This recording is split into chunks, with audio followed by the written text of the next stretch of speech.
merong dalawang interpretation. Ang sabi ng iba, ang pangako daw ni Jesus Christ, ang unawa nila dito sa sentence is, sa araw na yon, si Jesus at saka yung criminal na yon, they will enter paradise. Pero yan ay kung ilalagay yung comma dito sa before ng today. Verily I say unto thee, today shalt thou be with me in paradise. So ang emphasis is, pupunta sila sa paradise on that day. Yung isa namang interpretation is ganito. Inilalagay yung comma after the word today. So ganito.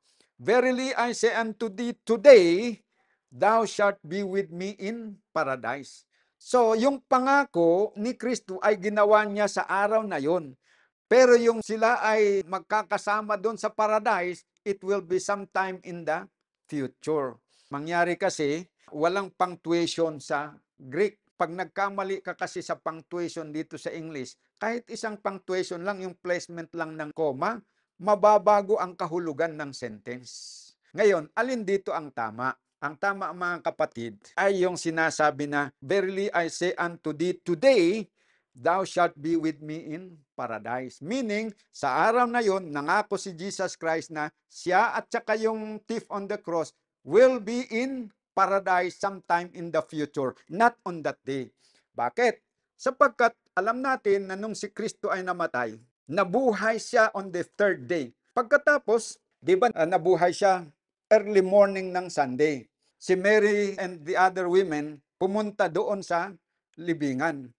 Wala si Jesus. Yung ibang babae umuwi, pero naiwan muna si Mary. Pagkatapos, nagpakita ngayon si Jesus kay Mary. Sa tuwa ni Mary, gusto sana niyang yakapin si Jesus. Pero sabi ni Jesus, touch me not, Mary, for I have not yet ascended to my Father and your Father.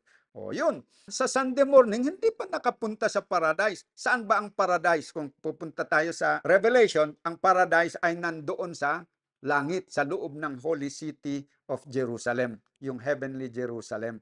Yung sabi ni Pablo na third heaven, nasa third heaven yung paradise. So hindi pa pala nakapunta si Jesus nung Friday, nung Saturday hindi rin. Nung Sunday, nung pagka-resurrect niya, hindi pa rin nakapunta.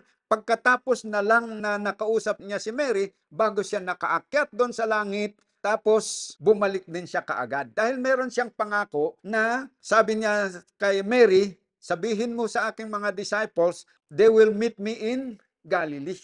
O, yun, meron silang usapan na magkita-kita doon sa Galilee. O, kung pupunta sa Ama, si Kristo at hindi babalik, hindi matutupad yung kanyang pangako. Pero pinaalala ni Kristo na he has to fulfill his promise. Talagang he will meet them in Galilee. Okay, so naintindihan natin, bate sa pangungusap niya, na hindi pa siya nakapunta doon hanggang sa Sunday morning, pero on that morning, umakyat sa kanyang ama at bumalik. And then, he met with his disciples in Galilee. Tapos nakipagtagpo pa sa mga disciples niya doon sa upper room. So that is proof na nakabalik si Jesus after na siya ay pumunta. So yon po ang pangyayari doon, mga kapatid.